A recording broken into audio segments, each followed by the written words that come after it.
wah itu lagu-lagu akan diputar-putar. Muhammadku, Muhammadku, dengarlah seruanku. Nah itu, makanya saya bilang. Tapi itu tidak. Makanya saya bilang, apakah ketika Muslim memperlakukan Muhammad sedemikian rupa itu, Anda setuju bahwa itu sudah jatuh kepada mentuhankan Muhammad? Kalau memang apa yang ia lakukan sudah masuk ke tahap hulu, ya itu hulu udah. Oke, berarti saya tanya, apakah yang seperti itu sudah masuk ke dalam tahap hulu? Apa ya? Apakah yang seperti yang saya sebutkan tadi itu sudah masuk ke dalam tahap hulu? Sebelah dulu.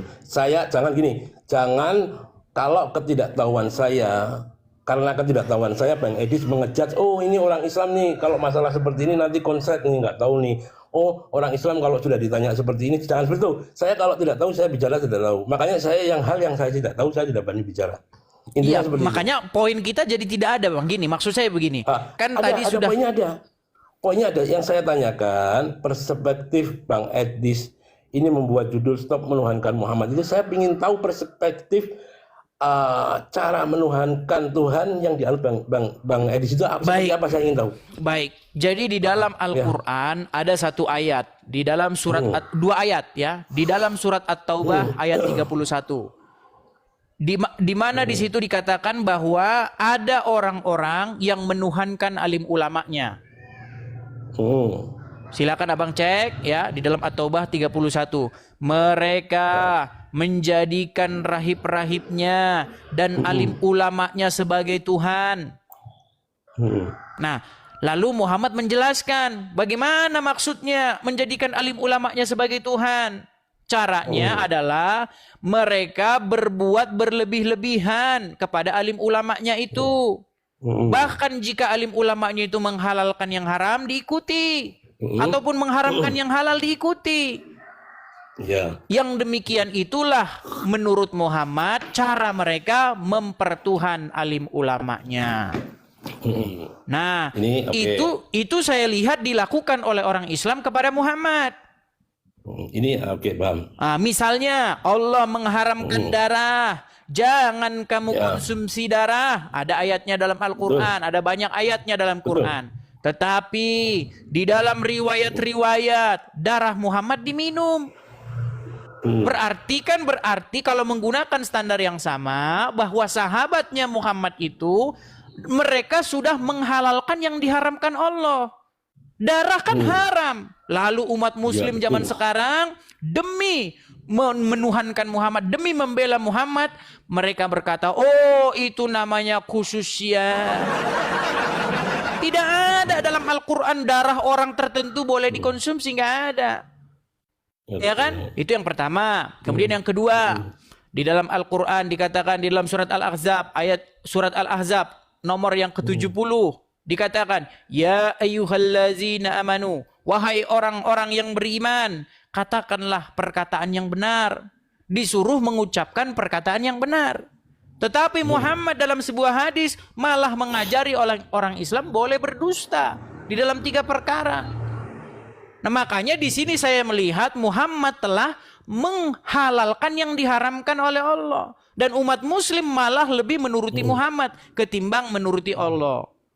Nah, jadi dengan berhukum yang sama sesuai dengan surat At-Taubah ayat yang 31 tadi, mereka menuhankan alim ulamanya.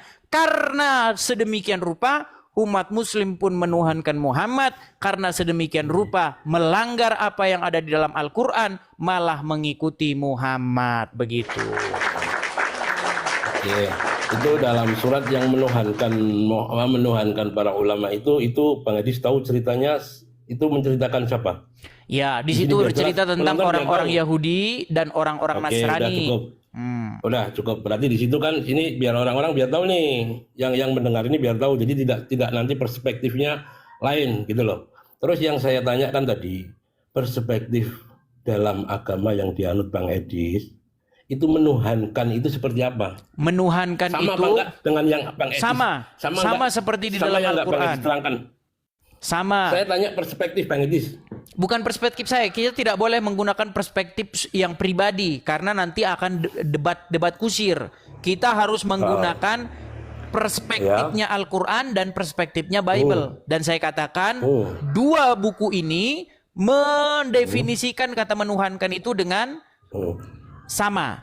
Nah, misalnya di dalam Bible dikatakan mereka, ya kan, menuhankan perut mereka. Tuhan mereka adalah perut mereka. Apa maknanya? Karena mereka mentaati keinginan-keinginan perut, keinginan-keinginan duniawi mereka, sehingga mereka mengikuti keinginan-keinginan perut.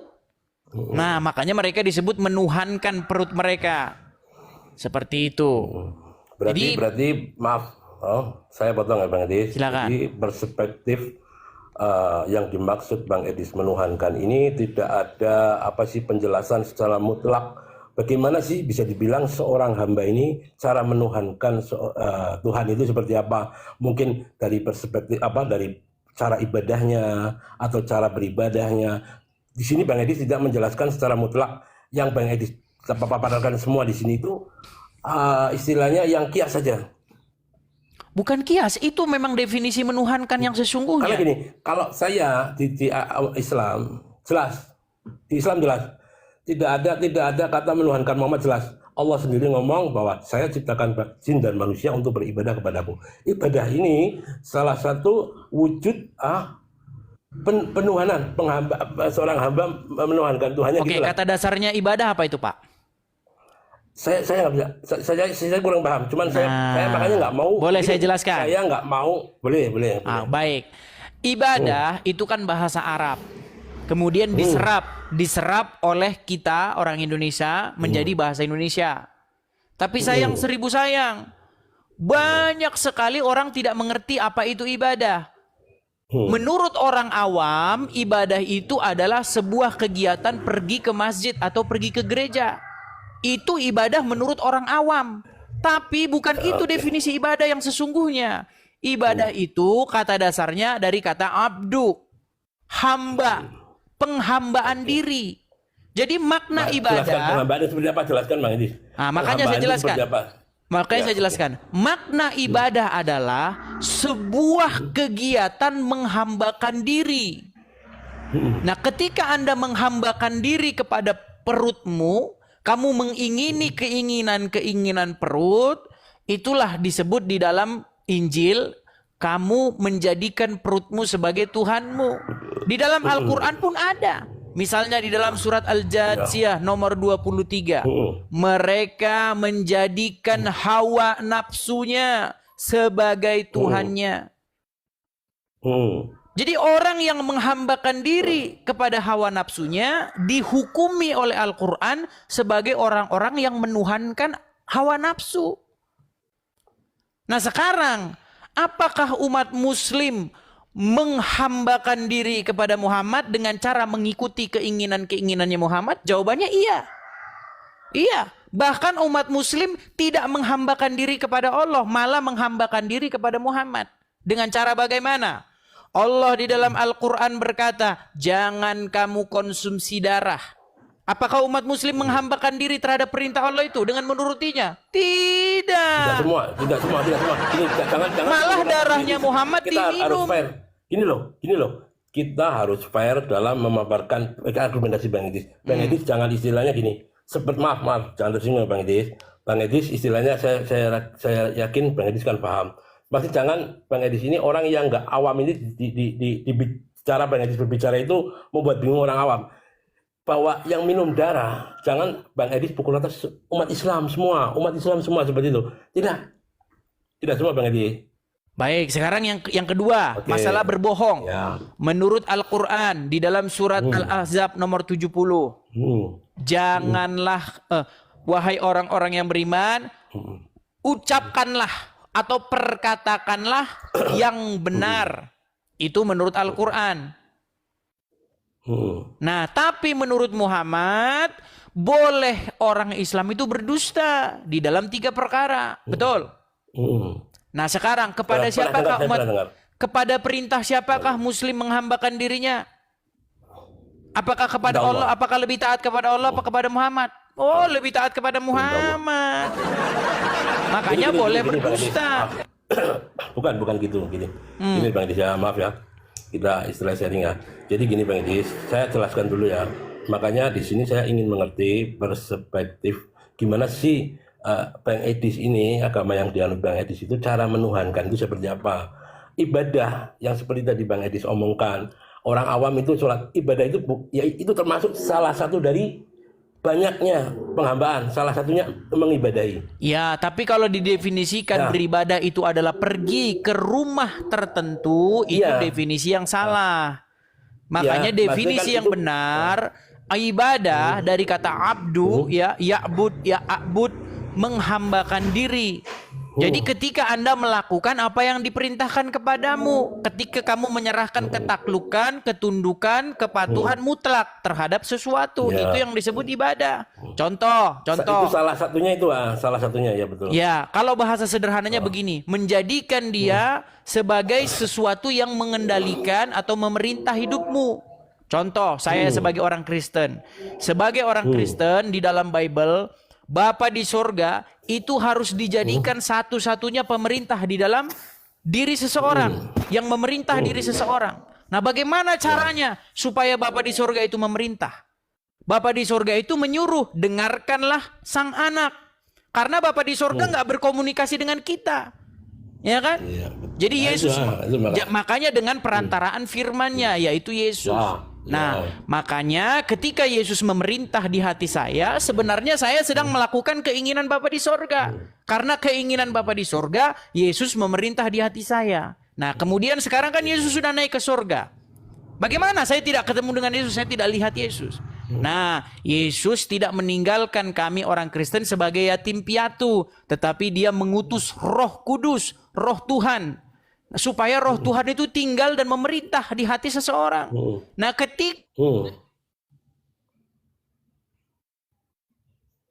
Suaranya putus-putus Bang Edis. Suara Bang Edis putus-putus.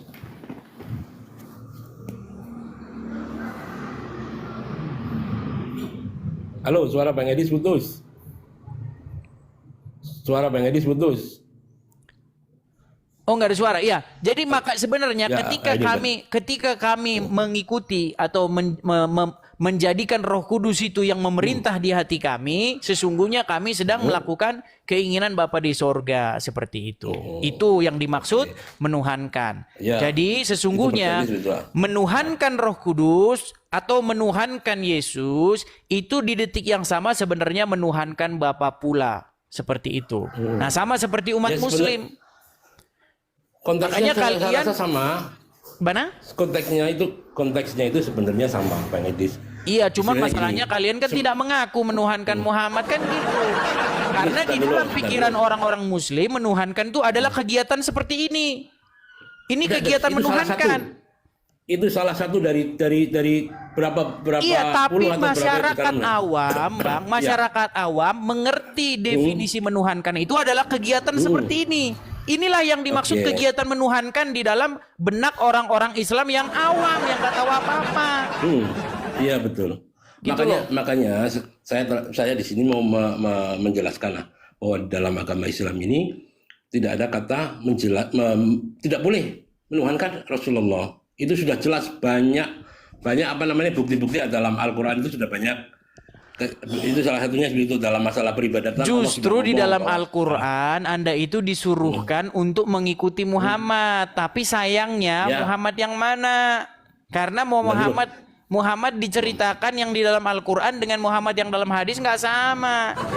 Ya, itu gini loh Bang Edis. Begini, Seperti maaf nih, saya mau tanya. Muhammad di dalam Al-Quran itu bukan bapak dari siapapun. Betul tidak? Ada ayatnya Iya, di dalam surat iya. Al-Azab. Ya. Surat Al-Azab ayat 40. Makana Muhammadun aba ahadim mirizalikum. Muhammad itu bukanlah bapak dari seorang laki-laki pun di antara kalian. Betul? Itu versi Al-Quran. Tapi versi umat Muslim beda. Muhammad itu Jadi gini, bapaknya ya, ini. Ya kan? Iya, iya. Kakek-kakeknya ini begini. Saya ini keturunan Muhammad. Gini loh Bang Edis. Maaf, jadi gini Bang Edis, yang Bang Edis paparkan ini ya Bang Edis. Jadi semisal yang saya pernah dengar ya, saya tidak tahu, makanya saya di sini mau ngomong sama Bang Edis. Kayak seumpama umat Kristiani ya, dilarang makan seperti makan babi seumpama, betul ada itu? Ada. Di sini saya tidak bisa terus saya menghukumi bahwa semua umat Kristen ini, oh padahal dilarang, semua umat Islam ini nggak taat gitu loh. Saya tidak bisa. Ada umat Kristen yang taat, yang tetap memegang itu, ada yang enggak. Jadi kita tidak bisa sama ratakan. Terus orang di dalam Kristen juga ada ayat-ayat yang mengatakan seperti disunat. Cuman orang Kristen semua nggak sunat. Tapi saya tidak bisa terus saya berargumentasi semua orang Kristen seperti ini, tidak itu kan seperti itu. Orang kan Oke, saya sudah ada yang nangkap. taat, ada yang tidak. Saya sudah nangkap. kurang Tapi lebih seperti itu. begini Bang. Kalau dikatakan orang Kristen tidak sunat, mereka punya dalil, kami punya dalilnya, begitu loh. Kenapa? Ya. Karena perjanjian sekarang, materai perjanjian itu bukan lagi sunat. Sunat itu adalah sebuah tanda materai perjanjian antara Tuhan dengan Abraham dan keturunannya. Nah, sedangkan bangsa-bangsa lain bagaimana? Karena masih ada bangsa-bangsa lain yang tidak masuk ke dalam umat perjanjian itu. Ada bangsa Yunani, ada bangsa Indonesia, ada bangsa Jepang, ada bangsa manapun. Yang mereka tidak sunat, bukan keturunan Abraham. Bukan keturunan Abraham. Nah, bagaimana mereka ini supaya masuk ke dalam umat perjanjian? Yaitu materainya bukan lagi sunat, tetapi darah Yesus seperti itu. Nah, sekarang ketika Anda bertanya seperti itu, saya punya jawabannya. Nah, sekarang bagaimana dengan jawaban Anda? Bagaimana umat Muslim? Apakah Anda sudah mengakui bahwa sebagian besar umat Muslim sudah megulu, mendewa-dewakan, menuhankan Muhammad? Setuju atau tidak? Ya saya berbicara realitas ya. Ada umat Muslim yang berlebihan, saya ada. Jangankan kok di sini, dari zaman dahulu pun sudah ada. Saya fair aja saya ngomong seperti itu. Nah, terima kasih atas pengakuan Anda bahwa ada umat Islam yang bersifat gulu dan menuhankan Muhammad. Ya. Sudah nah, makanya ketika saya mengatakan stop menuhankan Muhammad, apakah saya salah? Bang Edis tidak salah menuliskan judul itu. Iya, justru dalam saya mengajak supaya kalian bertahu menuhankan Muhammad. Kan gitu. Betul. Itu sisi plusnya saya seperti itu. Sisi plusnya seperti itu. Cuman saya takutkan yang Bang Edis paparkan itu dari kemarin saya lihat. Jadi Bang Edis itu ada orang yang masuk Islam mungkin yang kurang paham. Bang Edis tarik biar masuk ke lubangnya Bang Edis dulu, gitu loh. Dia tidak istilahnya itu seperti itu yang saya pahami seperti itu loh. Jadi akhirnya yang awam ini muter-muter di dalam itu.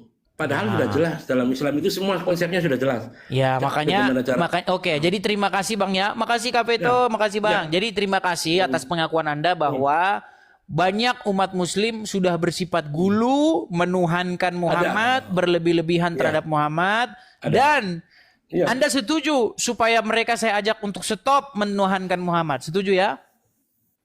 Ya, jelas di Islam sudah jelas. Ya, shalom teman-teman semua. Terima kasih sudah menonton video ini dan biarlah apa yang kita saksikan terkait debat Edis dengan saudara kita Muslim yang dimana berbicara tentang menuhankan Yesus dan juga bagaimana mereka memanggil atau menuhankan Nabi mereka teman-temannya. Dan seperti apa yang disampaikan oleh Edis, jelas bagaimana kita menuhankan Kristus. Kenapa kita menuhankan Kristus? Karena memang dia adalah Allah, dia adalah firman yang telah menjadi manusia dan dia adalah penguasa dan kepada dialah kita harus tunduk. Ketika kita tunduk kepada Yesus dan menaati segala perintahnya dan mengasihi dia, sama halnya kita mengasihi Allah.